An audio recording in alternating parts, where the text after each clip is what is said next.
뇌 기반 학습과 신경가소성, 뇌과학의 눈부신 발전은 교육의 영역에도 큰 영향을 미치고 있습니다. 특히 신경가소성에 관한 연구 결과들은 학습과 발달, 그리고 재활의 과정을 이해하는 데 중요한 통찰을 제공합니다. 신경가소성이란 경험과 학습에 따라 두뇌의 구조와 기능이 변화하는 속성을 말합니다. 이는 두뇌가 고정불변의 실체가 아니라 역동적으로 변화하고 성장하는 기관이라는 사실을 보여줍니다. 다시 말해 우리의 정신활동은 두뇌의 가소적 변화에 의해 뒷받침된다는 것입니다. 이번 영상에서는 이러한 신경가소성의 원리를 바탕으로 학습에 대한 뇌과학적 접근을 시도해보려 합니다. 구체적으로는 발달 단계에 따른 두뇌 가소성의 변화, 효과적인 학습을 위한 뇌 기반 교수법, 그리고 신경발달장애, 아동의 재활교육 등에 대해 살펴볼 것입니다. 이를 통해 교육의 방향을 설정하고 학습자, 개개인의 잠재력을 극대화하기 위한 실천적 방안을 모색해 보고자 합니다. 내가 어떻게 배우는지를 이해한다면 우리는 보다 효과적으로 가르칠 수 있을 것입니다. 경험의존적 뇌 발달과 교육의 중요성. 인간의 뇌는 유전적 청사진을 따라 발달하지만 그 과정에서 환경과 경험의 영향을 크게 받습니다. 후성 유전학의 관점에서 보자면 유전자는 환경에 반응하여 발현되기 때문입니다. 특히 영유아기와 아동기는 두뇌 가소성이 극대화되는 결정적 시기로 알려져 있습니다. 이 시기 풍부한 자극과 적절한 경험은 두뇌의 구조적, 기능적 발달을 촉진하는 반면 방임이나 학대 등 부적절한 양육 환경은 두뇌 발달을 저해할 수 있습니다. 이는 영유아기 교육의 중요성을 뒷받침하는 신경과학적 근거가 됩니다. 감각운동 자극, 정서적 상호작용, 언어적 소통 등 다양한 경험은 시냅스 가지치기와 수초화를 통해 두뇌 회로를 정교화합니다. 이러한 변화는 이후의 인지, 언어, 사회성 발달의 기초가 되는 것입니다. 따라서 영유아기의 교육은 단순히 지식 전달이 아닌 건강한 두뇌 발달을 위한 환경 조성으로 이해되어야 합니다. 물론 신경가소성은 성인기에도 지속됩니다.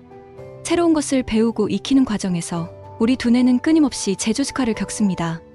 런던 택시기사들을 대상으로 한 연구에서는 해마의 부피가 직업, 경력에 비례해 증가하는 것으로 나타났습니다. 이는 후천적 경험에 의해서도 두뇌 구조가 변화할 수 있음을 보여주는 사례입니다. 평생교육의 관점에서 두뇌의 잠재력을 일깨우고 가소성을 유지하는 일이 중요한 이유입니다. 신경가소성을 활용한 두뇌 훈련법. 신경가소성의 원리를 교육 현장에 적용한 대표적 사례로는 두뇌 훈련 프로그램들을 들 수 있습니다. 작업기억 훈련, 속도 훈련, 멀티태스킹 훈련 등 인지기능 증진을 위한 다양한 방법들이 개발되어 왔습니다. 이들은 공통적으로 체계적이고 점진적인 난이도 조절, 즉각적인 피드백 제공, 그리고 장기간에 걸친 반복 훈련을 특징으로 합니다. 이는 시냅스 가소성의 기제를 자극하여 두뇌 회로를 강화하기 위한 것이라 할 수 있습니다. 이 중 작업기억 훈련은 전두엽 기능 향상에 초점을 맞춘 인지훈련법입니다. 작업기억은 복잡한 인지 활동 수행에 필수적인 단기기억 체계입니다. 작업기억의 용량은 지능 및 학업 성취도와 높은 상관을 보이는 것으로 알려져 있습니다. 따라서 작업기억을 증진시키는 훈련은 학습 능력 전반의 향상으로 이어질 수 있습니다. 대표적으로는 커군드, 브레인 HQ와 같은 두뇌 체력 프로그램은 여러 인지 기능을 종합적으로 훈련하는 방식을 취합니다. 지각 속도, 주의력, 기억력, 문제 해결력 등 다양한 과제들로 구성되어 있습니다. 이는 일상적 맥락에서 활용 가능한 실질적 기술 향상에 초점을 둡니다. 이 밖에도 음악, 외국어, 명상 등을 통한 두뇌 자극 프로그램들도 개발되고 있습니다. 다만 이들 프로그램의 실효성을 둘러싸고는 아직 의견이 분분한 만큼 보다 장기적이고 통제된 연구를 통해 그 효과를 면밀히 검토할 필요가 있어 보입니다. 정서지능과 창의성 개발을 위한 교육 혁신. 두뇌 발달과 학습에 있어 인지적 측면 못지않게 중요한 것이 바로 정서의 역할입니다. 정서는 동기, 기억, 의사결정 등 인지 과정 전반에 관여할 뿐 아니라 학업 성취와 사회적 적응에도 큰 영향을 미치기 때문입니다. 따라서 전인적 성장을 위해서는 정서지능을 개발하고 창의성을 북돋우는 교육이 필수적이라 할 수 있습니다. 신경과학은 이를 위한 이론적 토대를 제공합니다. 정서의 신경생물학적 기반에 관한 연구들은 대개 변연계와 전두엽의 상호작용에 주목합니다.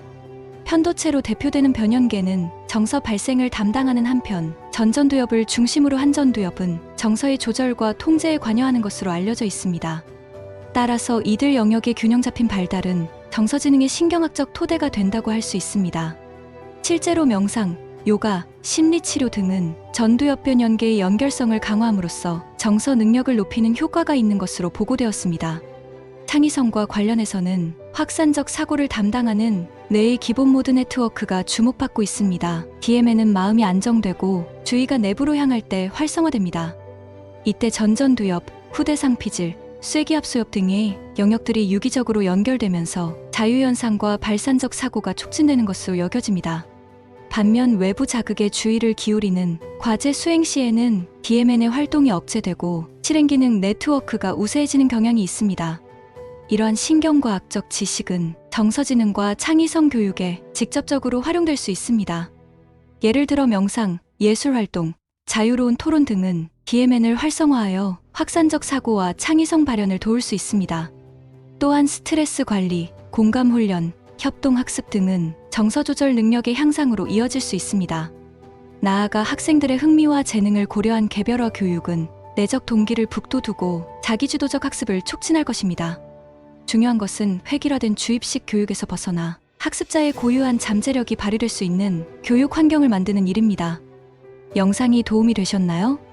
이번 영상은 AI 시대의 마음 읽기라는 큰 주제를 가지고 제9편으로 뇌 기반 학습과 신경과 소성이라는 화두로 영상을 준비하였습니다. 다음 영상에서는 메타인지 훈련과 자기주도 학습이라는 주제로 찾아뵙겠습니다. 구독, 좋아요, 댓글 알림 설정 꼭 부탁드립니다.